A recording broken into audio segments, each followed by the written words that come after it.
বিশ্বাস করি নিজের ছোট্ট জায়গা থেকেও সমাজের জন্য, দেশের জন্য কিছু করার আন্তরিকতা আমাদের সবার মধ্যে থাকা উচিত।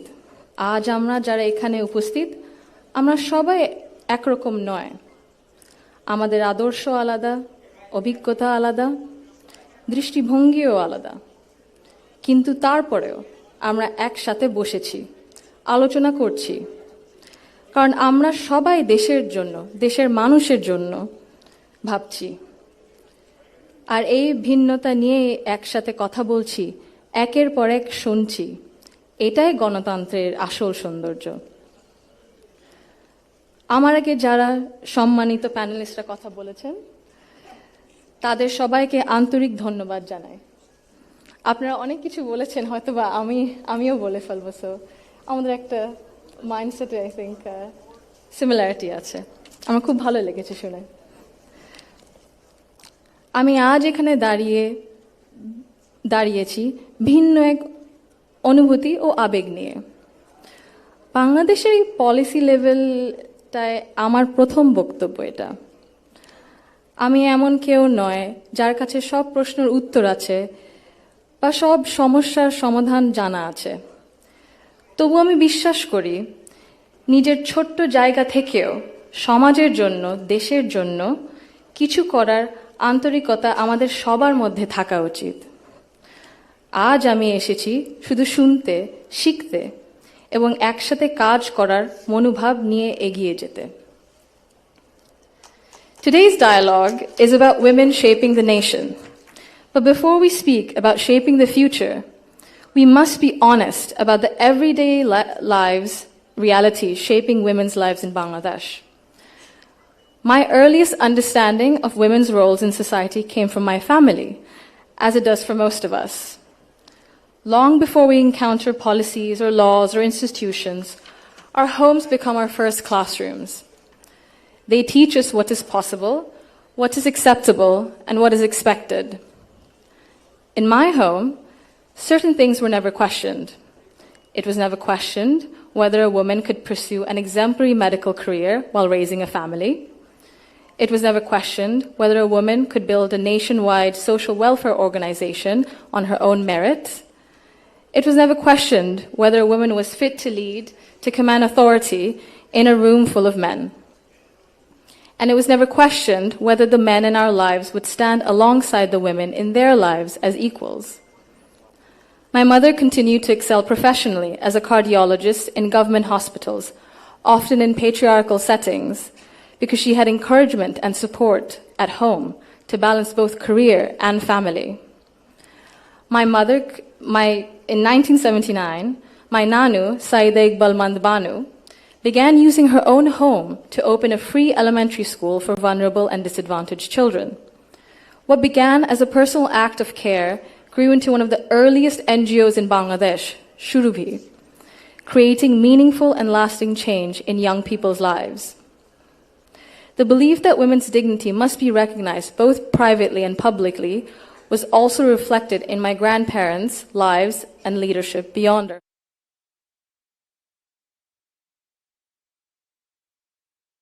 Development was incomplete if women were excluded. He saw women as capable contributors at home, at work, and in public life. And that belief carried into the choices he made as a leader. Under his leadership, the expansion of the garment sector meant millions of women entered formal work for the first time, gaining independence and income. The creation then of the Ministry of Women's Affairs reflected a conviction that improving the lives of women and girls required intention and structure. These were not just policy decisions, but they were an extension of the values that he lived by personally. That foundation was carried forward by my grandmother, Begum Khaleda Zia, who understood the transformative power of education that gave women voice, choice, and confidence. Under her leadership, girls' education was treated as a right, not a privilege. Free secondary schooling, alongside programs such as Food for Education, Cash for Education, helped to keep millions of girls in schools and change the course of families across the country. Her female secondary school assistance project achieved gender parity for the first time in secondary education and became a model replicated beyond Bangladesh. আমি যদি একটু সময় নিয়ে actually একটা ঘটনা মনে এসেছে দাদুর ব্যাপারে এটা বলতে বলতে দাদু যখন আমাদের সাথে লন্ডনে ছিলেন গত বছর প্রথমের দিকে উনি যখন এসেছিলেন তখন হাসপাতালে ছিলেন কিছু চিকিৎসার জন্য ওখানে বিভিন্ন দেশ থেকে নার্স ছিল ডাক্তার ছিলেন এবং একটি নার্স ছিলেন নাইজেরিয়া ওয়েস্ট আফ্রিকাতে আম্মা আব্বা একদিন দাদুকে সকাল সকাল দেখতে গেছিল তো নার্স তারপরে বললেছে যে ও আমি তো আপনার মাকে চিনেছি আম্মু আব্বু বললো কিভাবে আপনার মাই প্রথম ইলেক্টেড প্রাইম মিনিস্টার বাংলাদেশের না আম্মু আব্বু তো অবাক হ্যাঁ আপনি কিভাবে জানেন তো নার্স তারপরে বললো যে আপনাদের যে উনি যে এত কিছু করেছেন এই মেয়েদের শিক্ষার জন্য specially primary education food for education cash for education এগুলো আমাদের সরকার ওই 35-30 বছর আগে দেখে ইমপ্লিমেন্ট করেছিল আর ওই কারণে লক্ষ লক্ষ মেয়েরা গ্রাম অঞ্চলে ওদের দেশে গ্রাম অঞ্চলে বিভিন্ন জায়গা সদরে এখনো শিক্ষা পাচ্ছে অন্তত প্রাইমারি এডুকেশন লেভেলে সো ভাবলাম একটু শেয়ার যদি করি এখানেই করবো আপনাদের সাথে জি She also understood that education alone was not enough if women were not supported to remain in public and economic life. Supporting women to access credit, build livelihoods, and grow small businesses mattered. So did recognizing the realities of motherhood, of childcare, and that required systems being strengthened around maternity leave and childcare, which she did. That is because women were made to choose between family and participation in the economy. For me, these legacies show the values that I saw both reflected at home and in public. I was privileged to grow up surrounded by exceptional women, confident, capable, and accomplished. I was equally fortunate to have male role models, including my father and my grandfather, who valued those women and never felt threatened by their strength or ambition. In fact, the four most important people in my father's life, in my opinion, have been women for decades. And he has treated them with deep respect and reverence, not as an exception, but as the norm. Because of this, I grew up with what I now recognize was a skewed understanding of society. Living between Bangladesh and the UK taught me something important. Policies and access alone do not create equality. You can expand education, pass laws, set national targets, but if social norms and daily expectations and mindsets remain unequal, empowerment remains fragile. This is not about overt discrimination. Inequality often survives through habit and comfort, through what feels normal. In Bangladesh, women still perform around 85% of unpaid household and care work, spending over 7 times as many hours as men on this labor each day. This work is valued at 19% of our GDP and remains largely invisible in economic planning and national decision-making. This makes something very clear.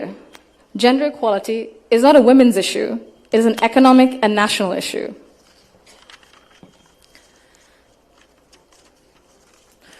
When women carry the bulk of responsibility, their participation in the formal economy suffers. Despite significant gains in girls' education, women's labor force participation in Bangladesh remains below 40% compared to over 80% for men.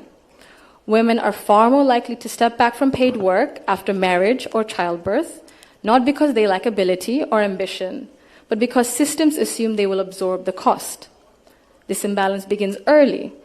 Girls are expected to adjust their ambitions around family needs, while boys are rarely taught that responsibility and care are shared obligations.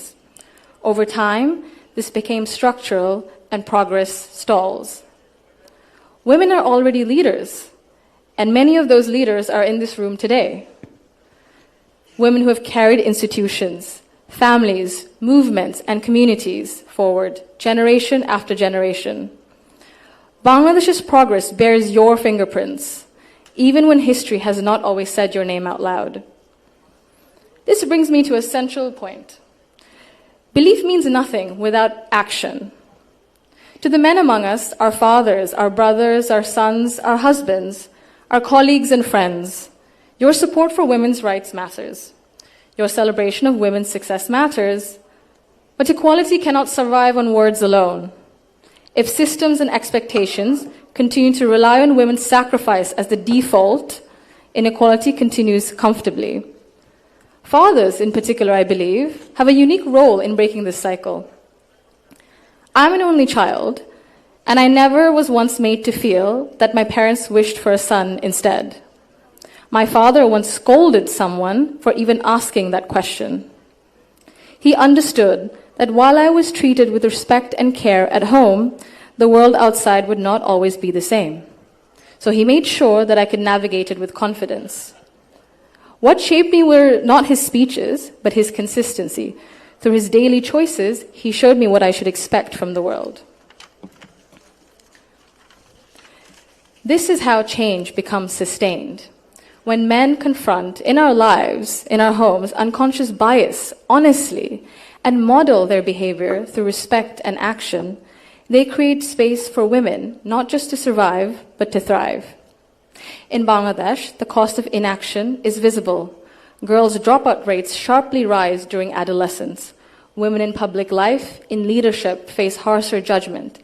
In Bangladesh alone, there's a statistic that 78% of women have faced harassment online, primarily from Facebook.